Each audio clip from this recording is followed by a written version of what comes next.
வணக்கம். அண்ணாமலைக்கு no seat. கட்டம் கட்டியது யார்? அண்ணாமலை இந்த தேர்தலில் போட்டியிடாததுனால சரிவு யாருக்கு, பின்னடைவு யாருக்கு, வெற்றி யாருக்கு அப்படிங்கிறது தான் மிகப்பெரிய கேள்வியை எழுப்பியிருக்கு. அண்ணாமலையினுடைய ஆதரவாளர்கள் ஒரு கொந்தளித்த மனநிலையில் இருக்கிறாங்க. என்ன நடக்கும், இந்த தேர்தலில் அதிருப்தி வாக்குகளாக மாறுமா, என்ன நடக்கும் அப்படிங்கிறத இந்த வீடியோவில் தெளிவாக பார்த்துடலாமா? முதல் முறையாக நம்மளுடைய சேனலை பார்க்குறவங்க, ஏற்கனவே நம்ம சேனலை பார்த்துக்கிட்டு இருக்கவங்க சப்ஸ்கிரைப் பண்ணாமல் இருந்தீங்கன்னா சப்ஸ்கிரைப் பண்ணிட்டு பாருங்க. அப்படியே இந்த வீடியோவுக்கு ஒரு லைக் கண்டிப்பாக போடுங்க. உங்களுடைய கருத்துக்களை மறக்காம கமெண்ட் செக்ஷன்ல பதிவு பண்ணுங்க. உங்களுடைய ஒவ்வொரு கருத்துக்களும் எங்களுடைய அடுத்தடுத்த உற்சாகத்துக்கும் ஒரு புதிய புதிய செய்திகளை கொண்டு வருவதற்கும் ஒரு துணையாக இருக்கும். ரொம்ப நாட்களுக்கு பிறகு பாஜகனுடைய வேட்பாளர் பட்டியல் இன்று மதியம் வெளியாகி இருக்கு. அந்த வேட்பாளர் பட்டியலில் அண்ணாமலை பெயர் இருக்கு. அவருடைய பெயர் ஆல்ரெடி லிஸ்டட் ஆயிருக்கு. நிச்சயமாக அண்ணாமலை பெயர் வரும். அவர் தேர்தலில் களம் காணுவார் அப்படின்னு மிகப்பெரிய அளவில் எதிர்பார்க்கப்பட்ட ஒன்றாக இருக்கு. வேட்பாளர் பட்டியல் வெளியிட்ட பிறகு அண்ணாமலை பெயர் இல்லைன்னு மிகப்பெரிய அதிர்ச்சி ஒரு சூழலாக மாறிவிட்டது. யாருக்கு அதிர்ச்சி அப்படின்னா, அண்ணாமலையினுடைய நெருக்கமான ஈர்ப்பான ஆதரவாளர்கள் தொண்டர்களுக்கு தான் இது அதிர்ச்சி. அண்ணாமலை இருந்தா மிகப்பெரிய அளவில் களமே சூடுபிடிக்கும், வேறு மாதிரியான தேர்தலா இருக்கும். நிச்சயமாக கோவை வடக்க அண்ணாமலை கைப்பற்றுவார், நிச்சயமா அவர் வெல்வார், சட்டமன்றத்துக்குள்ள சட்டமன்ற உறுப்பினராக போவார் அப்படின்னு மிகப்பெரிய அளவுல எதிர்பார்க்கப்பட்டது. அப்ப அந்த சூழலை எல்லாம் கட்டங்கட்டி இதற்கு சதிவலைய தீட்டியது யார்? யார் அவர்களுக்கு அண்ணாமலைக்கு வாய்ப்பு கொடுக்கறதுல மறுக்கப்பட்டது யாரு? புறக்கணிக்கப்பட்ட சூழலை உருவாக்குறது யாரு அப்படிங்கிறதான் பல்வேறு கேள்விகள் எழும்பி இருக்கு. இங்க குறிப்பா நைனா நாகேந்திரனும் பாஜகவுடைய மாநில தலைவராக இருக்க நைனா நாகேந்திரன் அவர்களும் எடப்பாடி பழனிசாமி அவர்களும் இந்த தொகுதி பங்கீட்டுல ஒரு சுமூகமான ஒரு சூழலை முன்னெடுத்திருக்கிறாங்க. இந்த தொகுதி பங்கீட்டுல 27 தொகுதி ஒதுக்கியது ஓகே. ஆனா 27 தொகுதி எந்தெந்த தொகுதி ஒதுக்குறாங்க அப்படிங்கிறதுக்கு முக்கிய காரணகர்த்தாவாக இருந்தது நைனா நாகேந்திரனும் எடப்பாடி பழனிசாமி தான். அண்ணன் நீங்க இத்தனை தொகுதி வச்சுக்கோங்க, இதெல்லாம் நீங்க வச்சுக்கோங்க, மீதி எல்லாம் எனக்கு கொடுங்க, ஒன்றும் பிரச்சனை இல்லை, 27 கணக்கு காட்டிடலாம். ஆனா வெற்றி பெறக்கூடிய ஒரு சூழல் அதிமுக நேரடியாக களத்துல எந்தெந்த தொகுதியெல்லாம் சாத்தியமான வெற்றி கூறுகள் இருக்கோ அதெல்லாம் நீங்க வச்சுக்கோங்க, ஒன்றும் பிரச்சனை இல்லை. எங்களுக்கு 27 தொகுதி, அதில் நான் வெற்றி பெறணும், என்னை சார்ந்திருக்க ஒரு சில முக்கிய சீனியர்களை வெற்றி பெறணும், அதை மட்டும் கொடுங்க, மீதியெல்லாம் பார்த்துக்கலானே ஒரு அண்டர்ஸ்டாண்டிங்ல தான் இந்த தொகுதி பங்கீடு வேட்பாளர் ஒதுக்குறதெல்லாம் பிளான் பண்ணுது. அதுக்குண்டான ஒரு சதிவலையில முக்கிய புள்ளிகள் எல்லாம் பாஜக சீனியர்கள் இருக்கிறாங்க அப்படிங்கிற ஒரு பெரிய ஒரு டாக் போகுது. ஆனால் இங்க வேட்பாளர் பட்டியலை வெளியிட்ட பிறகு அண்ணாமலை பெயர் இல்லைங்கிறது அதிர்ச்சி தொண்டர்களுக்கு தானே தவிர அது அண்ணாமலைக்கு இல்லை. நான் ஏற்கனவே எனக்கு இந்த கோவை வடக்கு தொகுதியை கொடுங்க, நான் நிக்கிறேன், இல்லைன்னா நான் போட்டியிடல அப்படின்னு டெல்லி மேலிடத்துக்கு ஒரு கடிதம் ஒரு வாரத்திற்கு முன்பாகவே தகவலை சொல்லிட்டார். அந்த அடிப்படையில தான் 2 நாட்களுக்கு முன்பு பாண்டிச்சேரியில தேர்தல் பிரச்சாரத்தில் ஈடுபட்டாரு. உடனே பியூஷ் கோயல் அவர்கள் உடனே வாங்க கொஞ்சம் பேசணும் அப்படின்னாரு. சென்னைக்கு ஹெலிகாப்டர் மூலியமா பாண்டிச்சேரியில இருந்து வந்தாரு. அதன் பிறகு முடிச்ச பேச்சுவார்த்தை, ஆலோசனை, பிரஸ் மீட் இதெல்லாம் முடிச்சுட்டு மீண்டும் அவங்களுடைய பணியை தொடங்கிட்டாங்க. பியூஷ் கோயலும் டெல்லிக்கு போயிட்டார். மீண்டும் இன்னைக்கு வேட்பாளர் பட்டியல் ரிலீஸ் ஆயிருக்கு. இந்த தருணத்துல அண்ணாமலை கேரள மாநிலத்துல கண்ணூர் என்ற தொகுதியில தேர்தல் பிரச்சாரத்துல இருக்கிறாங்க. இன்று மாலை பாரத பிரதமர் நரேந்திர மோடி அவர்கள் பாண்டிச்சேரியில ஒரு ரோட் ஷோ தேர்தல் பிரச்சாரத்தில் ஈடுபடுவதற்காக சென்னை விமான நிலையத்திலிருந்து பாண்டிச்சேரி புறப்பட்டு சென்றார். உடனே அண்ணாமலைக்கு ஒரு தகவல் போயிருக்கு. உடனடியாக இரவோடு இரவாக கிளம்பி வாங்க, பிரதமர் மோடி அவர்கள் வர சொல்றாங்க.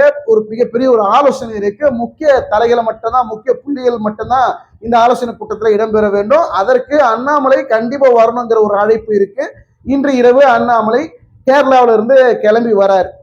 சரி, அண்ணாமலை பெயர் வேட்பாளர் பட்டியல இல்லை. இந்த ஆலோசனை கூட்டத்துல ஏன் அண்ணாமலைய முக்கிய பொறுப்பாளரா, முக்கிய புள்ளிய ஏன் அழைக்கணும் அப்படிங்கிற ஒரு கேள்வி இருக்கு இல்லையா? இங்க அண்ணாமலை வேட்பாளரா களத்துல இல்லை என்றாலும் பரவாயில்ல, அவரு 234 தொகுதிகளிலும் அதிமுக பாஜக கூட்டணி கட்சிகளுக்கு தேர்தல் பிரச்சாரத்துல ஒரு சூறாவளி பிரச்சாரத்துல ஈடுபடணும். அனைத்து வேட்பாளர்களும் பாஜக வேட்பாளராக இருந்தாலும் சரி, அதிமுக வேட்பாளர்களாக இருந்தாலும் சரி, வெற்றி பெறுவதற்குண்டான கடுமையான உழைப்பை வந்து அண்ணாமலை போடணும். அவருக்கு தான் சூசகமான நுணுக்கமான தேர்தல் பிரச்சார, அதாவது எதிராளியை வீழ்த்துவதற்குண்டான நுணுக்கமான விஷயம்லாம் அண்ணாமலைக்கு தான் தெரியும். அவர் தான் இந்த பிரச்சாரத்துல கடுமையான பிரச்சாரத்தை எடுக்கணும்.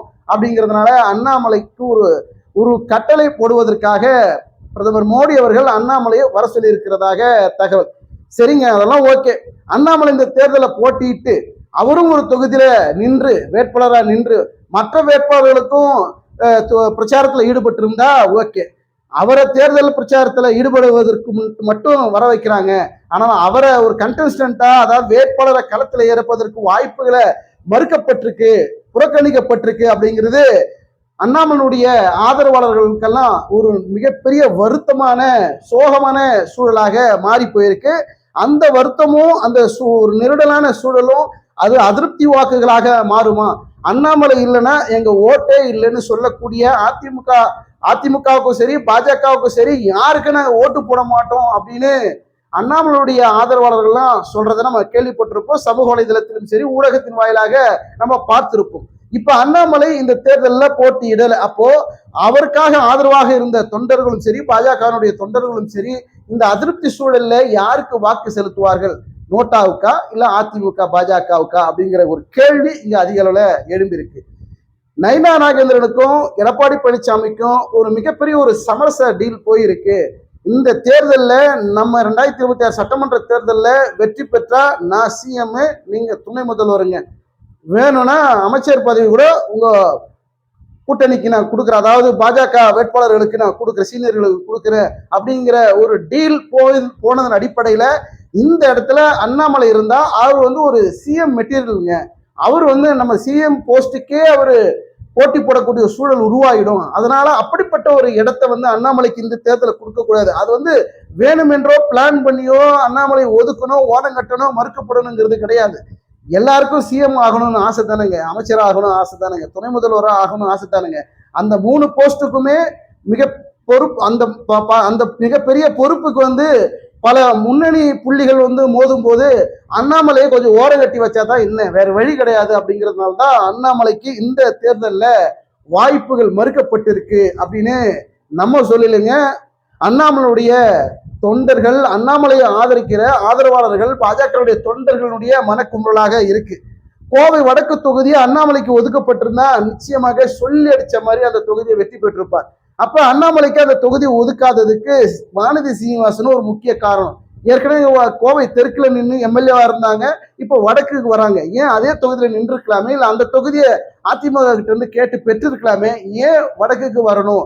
அங்கேயும் ஒரு உள்ளடி வேலை இருக்கு அப்படிங்கிற ஒரு விஷயம் போயிட்டு இருக்கு. இதெல்லாம் கூட்டி கழிக்கின்ற போது அண்ணாமலைக்கு சீட்டு மறுக்கப்பட்டது, சீட்டு இல்லைங்கிறது, கட்டம் கட்டியதற்கு பின்னாடி ஏதோ ஒரு சதி நடந்திருக்கு அப்படின்றது மட்டும் தெல்ல தெளிவாக இருக்குங்க அப்படின்னு பாஜக தொண்டர்கள் மத்தியில, அண்ணாமலையுடைய ஆதரவாளர்கள் மத்தியில முன்வைக்கக்கூடிய ஒரு மனக்குமுறலான ஒரு செய்தியாக இருக்கு.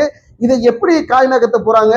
நயினா நாகேந்திரன் மாநில தலைவராக இருக்கக்கூடிய அவர் வந்து எடப்பாடி பழனிசாமிக்கு அவருக்கு ஏற்றாற்போல் நயினா நாகேந்திரன் செயல்படுவது பாஜகவுடைய வளர்ச்சியை தடைப்படுத்தும், அதாவது முன்னுக்கு போற விஷயத்த பின்னுக்கு தள்ளக்கூடிய ஒரு சூழலை உருவாக்கும். அப்படிங்கிற சூழலை ஏன் நயினா நாகேந்திரன் புரிந்து கொள்ளவில்லை அப்படின்னு பாஜக தொண்டர்கள் முன்வைக்கக்கூடிய ஒரு கேள்வியாக இருக்கு.